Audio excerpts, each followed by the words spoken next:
अत्यंत मन लावून ऐकत होते. तसं माझं बोलणं थोडं फास्ट पेस असतं, पण मी आज एक एक शब्द असा जड आणि मोजून मोजून बोलतेय. कारण सगळ्या वकिलांसमोर आणि प्रत्यक्ष न्यायाधीशांसमोर बोलायचं म्हणजे everything is going on record. त्याच्यामुळे एक एक शब्द असा मोजून मापून मी बोलत आहे. मला आनंद आहे की या परळी नगरीमध्ये ही अद्यावत अशी इमारत सुरू होणार आहे. वकील संघाने माझ्याशी चर्चा केली आणि त्यांनी मागणी केली की हे बांधकाम सुरू होणार आहे, पण सध्या कोर्टाचं कामकाज हे वरच्या VIPच्या रेस्ट हाऊस मध्ये होतं आणि इथे जागा आपल्याला भविष्यातही पुरेशी राहणार नाही. त्यासाठी आपण आधीच्या जागेची सोय व्हावी अशी मागणी प्रत्येकाने केली. नक्कीच वकील संघाला बोलवून संबंधितांना बोलवून याच्यामध्ये ज्या काही प्रक्रिया करायच्या आहेत त्या मी करेन. मला आठवतं सर, जेव्हा मी पहिल्यांदा आमदार झाले 2009 मध्ये, तेव्हा त्या जुन्या डाळ बंगल्यामध्ये कोर्टाची इमारत होती आपल्या बस स्टँडच्या समोरच्या. तुम्हाला आठवत आहे? तर मी तिकडे एका वेगळ्या कारणासाठी गेले आणि मी आज जाऊन बघितलं तर वकील सगळे जीव मुठीत धरून बसलेले होते अक्षरशः. म्हणजे वरून डोक्यावरती इमारत पडेल की काय अशी परिस्थिती होती आणि ती अत्यंत जुनी इमारत होती. कुठे पाणी गळत होतं, त्या पाणी सगळं आतमध्ये झिरपल्यामुळे दुर्गंधी येत होती. आणि तेव्हा मला वकील संघाने विनंती केली आणि मी 2011 मध्ये 9-10 प्रयत्न केले आणि 11 मध्ये मुंडे साहेब तेव्हा खासदार होते, मी परळीचे आमदार होते. तेव्हा सातत्याने आम्ही प्रयत्न केले आणि ही इरिगेशन मध्ये जागा शिफ्ट करण्याचा आम्ही निर्णय यशस्वी करून आणला. याचा त्या दिवशी खूप समाधान झालं. मला वाटतं इथे त्यांनी इकडे नवीन इमारतीमध्ये शिफ्ट पण त्यावेळेला झाले, पण काही कारणास्तव मी उपस्थित राहू शकले नाही.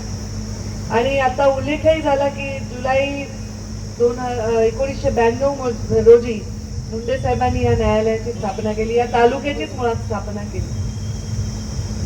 काय या तालुक्यामध्ये पहिल्यांदा फिरत असताना वाटलं की इथल्या नगरपालिकेला इथे साक्षात 12 ज्योतिर्लिंगांपैकी एक ज्योतिर्लिंग आमचे वैद्यनाथ विराजमान आहेत, तर इथे विकासाची गरज आहे. म्हणून पहिल्यांदा नगरोत्थानच्या माध्यमातून परळीमध्ये पहिल्यांदा 40 कोटीचा निधी 2010 साली आणला. विविध इमारती केल्या. नंतर पालकमंत्री झाल्यावर जिल्हा न्यायालयाची पण इमारत केली. पण प्रक्रिया असते, विकास ही प्रक्रिया आहे, ती कधीच थांबत नाही, ती कधीच पुरेशी नसते. कितीही केला तरी जुन्या दुरुस्त्या निघतात आणि नवीन निर्मितीची गरज भासते.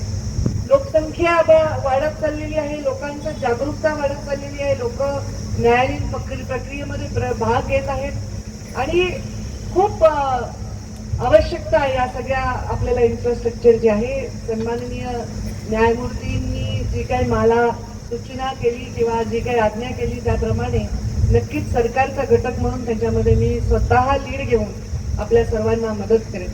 आज महाराष्ट्र दिन आहे आणि महाराष्ट्र दिनाच्या निमित्ताने हा कार्यक्रम होत आहे. मी नेहमी म्हणते की न्याय देवतेची जी मूर्ती असते त्या मूर्तीच्या हातात तराजू असतो आणि डोळ्यावर पट्टी असते.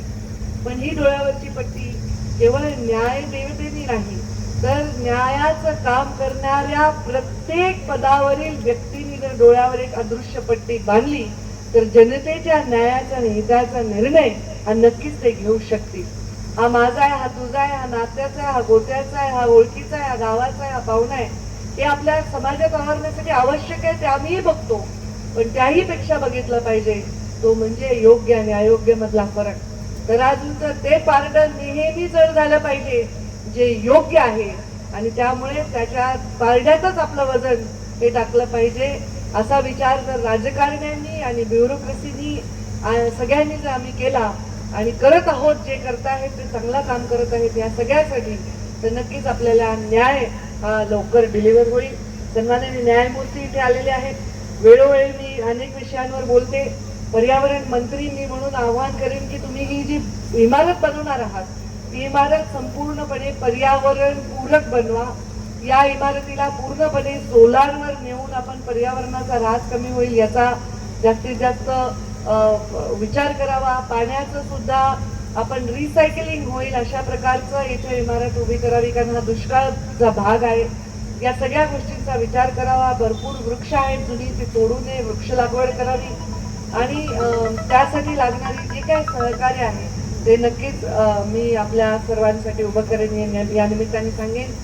आणि वेगवेगळ्या पद्धतीने न्याय मागण्यासाठी लोक कोर्टात जातात.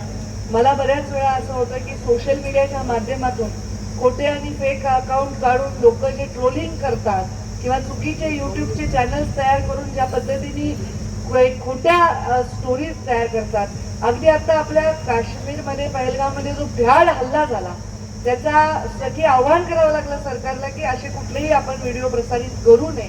तर ही जागरूकता नागरिकांमध्ये असावी, यासाठी काहीतरी चांगला कडक कायदा असावा जेणेकरून जे संविधान जपण्याची जबाबदारी नागरिकांनी पण तेवढी पेलली पाहिजे. अशा प्रकारचं काम व्हावं पुढचं भविष्यामध्ये, अशी विनंती या निमित्ताने मी न्यायमूर्तींना करते आणि त्यांचं मनापासून स्वागत करते. हे माझं भाग्य आहे की मी मंचावर त्यांच्याबरोबर आणि मी त्यांचं खूप खूप माझ्या परळीमध्ये स्वागत करते आणि या न्यायालयाच्या पूर्ण इमारतीला आणि त्याच्यासाठी लागणाऱ्या भविष्य.